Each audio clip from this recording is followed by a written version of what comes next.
Wow, 1,000 subscribers. It's insane. I'm so grateful. And I made this community post, the AMA, and you guys have asked a few questions. So I'm just going to start answering them. Again, thank you so much for subscribing, and the journey has just begun. So let's get personal, I guess. Professional physique Chimey TC9CS.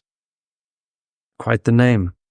Says, the growth was truly exponential. Weren't you around 200 or 300 subscribers a few weeks ago? Yes, it's been quite a ride these past few weeks. You so deserve it. Thanks. Good things are coming your way. Let's see about that. And then the question, what will your life be like if you haven't discovered semen retention? This simulation would tell us how far you had come because of discipline. What my life would be like. Basically, I know for a fact that I think I would be doing something that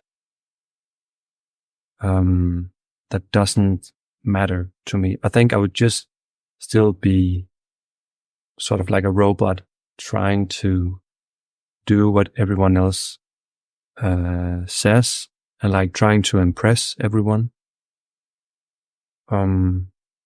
Because when I discovered NoFap 7 years ago, that's when I woke up from this robotic state of just seeking pleasure all the time and realizing that there was another way. So if I hadn't learned about retaining semen and like learning to not seek pleasure all the time and just use pornography and orgasm as a way to cope with my life, like I wouldn't have progressed or as much, like not nearly as much. I would have stayed unconscious, I think, but who knows, right? I'm just so grateful to have discovered semen retention because it's been the greatest tool in my tool belt all my life. So thank you, Professional Physique Chimey. And we have Robert Wesley Branch and 24/7 Betterment congratulating me. Thank you very much, brothers. Your support means the world to me. It truly does. And both of you guys know it.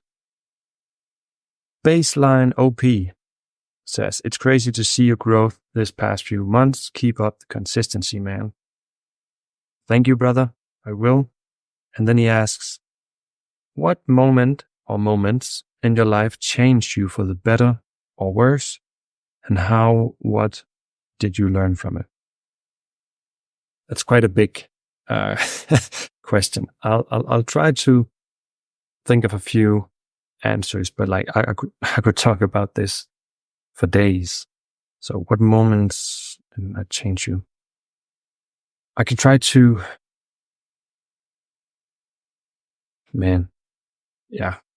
I think I can. Yeah, we have to go deep with this, right?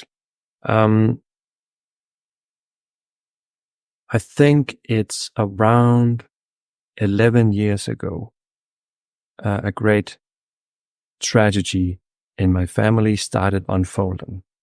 I won't get too much into the details, maybe in the future, but this tragedy took around 3 years.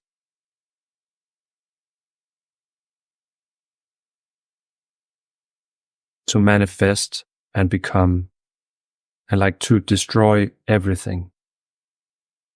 So basically lost someone and the entire family imploded, and no one, including me, was unrecognizable in terms of character, values, all of this.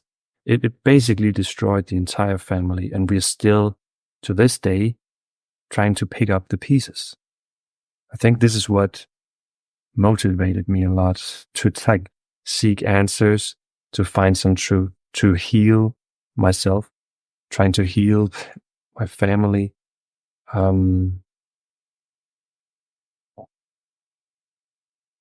Because it was horrible, and my parents got divorced because of it, and they both nearly died. Got put in the hospital and everything. Like, it was horrible, and it was just. And the worst part of it is, like, it wasn't just one sudden thing. It took 3 years to unfold, and after the 3 years, it just got worse and worse and worse.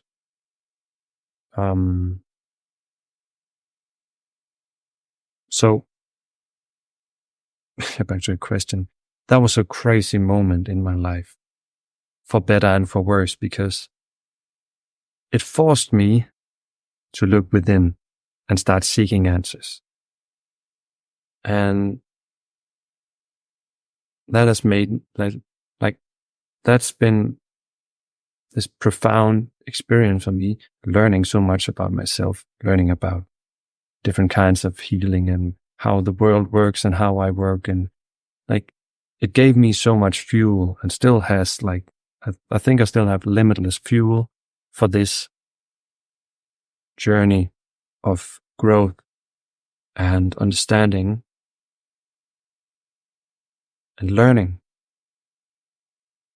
about myself and humans and the world and all of this.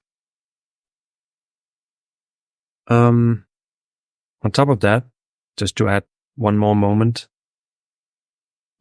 like the main moment, I have two more moments. Like, the moment I discovered NoFap 7 years ago, which has also been a huge milestone, a step for me to get where I am today, and that I'm still going. Just to add one last one, I was once married 2 years ago, and then like 2 years ago, I got divorced. And that has also been this crazy ride. Like, the moment that happened, I learned a lot about relationships and me in relationships and why I seek relationships. And I learned a lot from this particular relationship and this marriage. We were together for 5 years, and we have a little boy together. He's 3 years old. So again, it was horrible to go through the divorce and all the things leading up to the divorce. But it also made me, it forced me to try to understand what went wrong. And it, like, confirmed a lot of beliefs I have about semen retention, doing NoFap, and not falling victim to lust and just wanting pleasure all the time. And now I know for my next partner, I'm seeking something entirely different. It's on a whole new perspective, on a whole new foundation, that I actually want to connect to this person. And I'm not just going to jump in head first. And now I know that I don't need a woman in order to, like, feel fulfilled. But with that said, I know that I still want to have a new partner in my life at some point, if it feels right. So again, like, these big moments that you're asking for, baseline OP, it was strategy that transformed me and, like, leveled me up to be able to go to the next stage, I guess you can say. Yeah. Thank you for commenting. We have Mercedes talking about he loves boiling hot baths. Apparently that's bad, but I love it so. Then on other days, I take ice cold baths. It's really cold. It's good to make androgen. Yeah. And then he goes on to talk about, he says, if I do nofap, what will this do for the foreskin developing phimosis? So he's worried about foreskin shrinking if not pulled back. And he says that this question stems from someone who worked at the hospital and told me that elderly men that had become impotent suffered their foreskin shrinking. Edging is not for me as I have no self-control once it starts feeling good. So I want to go monk mode, but what I ask is a consideration. Like, okay, so thank you for the question. Like, I'm not a doctor, so phimosis is a medical thing, right? Where I think sometimes you need surgery, sometimes you can make the foreskin more, I don't know what you call it, more loose by yourself. So I get the fact that you want to use masturbation to loosen your foreskin. So if you have phimosis, then you shouldn't be taking advice from me about that because I can't tell about your current situation. But what I can tell you is when I've gone on long streaks and then relapsed or started being a user again, it never got more tight. It was just around the same. So I don't think it creates that kind of problem. I would say that, yeah, phimosis, I don't know. I don't know, man. Sorry. And the last question. Rones Magalhas. Sorry if I'm butchering that. Emil, I want to know your relationship with God in your ups and downs.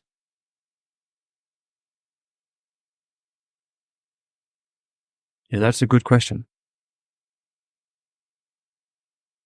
I think my relationship with God has always been very up and down. So I've had some points in my life where I felt I had a very strong relationship with God. I was very connected to this source or God, or this consciousness. Like I felt this connection between me and this, whatever it is. So the thing we call God. And I felt connected with it through different religions. But one of the strongest was when I truly believed in Jesus. And some of my very lowest point, I just called out to God, said, Jesus, help me. I can't do this by myself.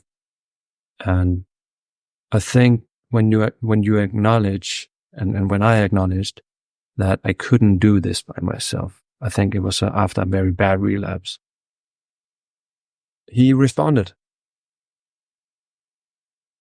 And all sorts of crazy things happened. But I can't know for sure if it's simply because I opened myself up and I accepted, and my ego accepted that I can't do all this by myself, or if it was actually God communicating with me, letting me know that everything was going to be okay.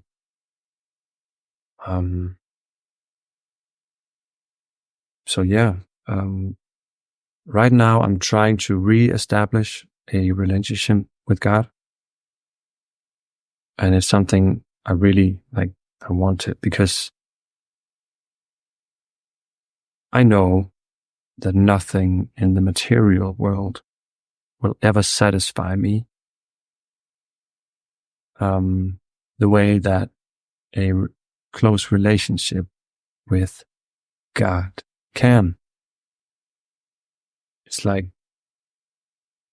material things,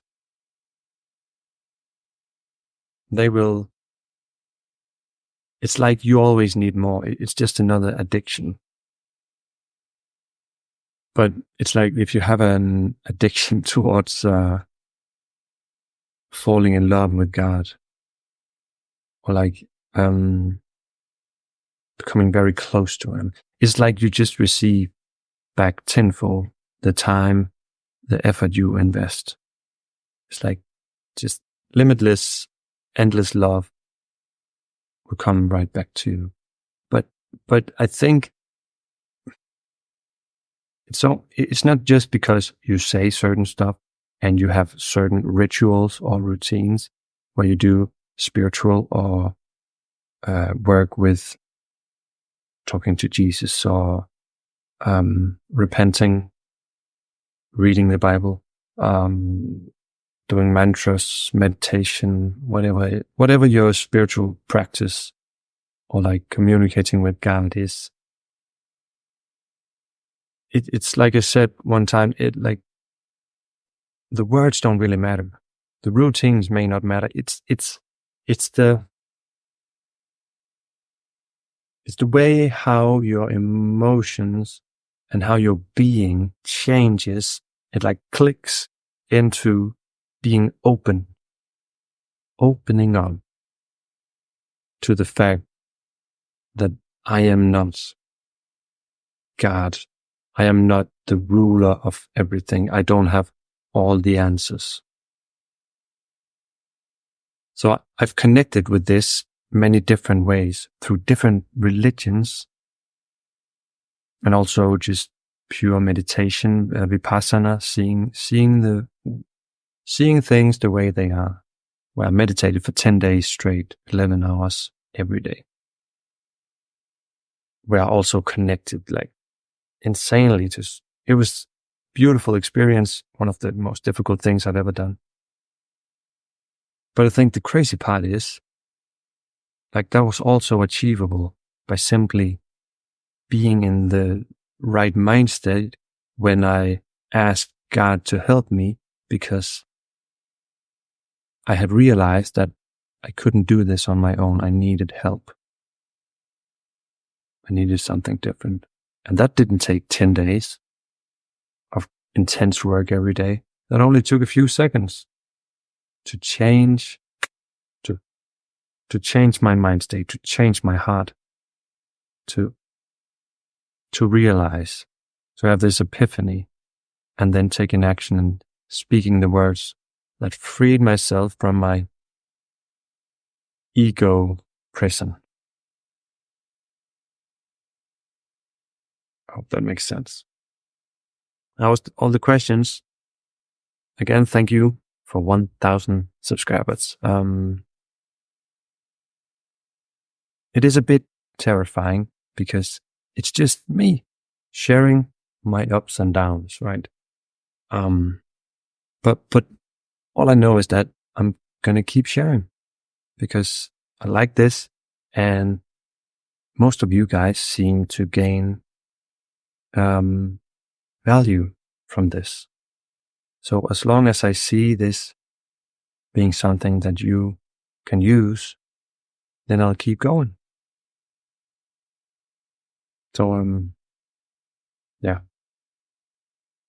Let's see where this road takes us, where this journey takes me. I'm enjoying it, and I hope you guys are too. And yeah, I just love all of you. So I'll see you in the next one. Bye.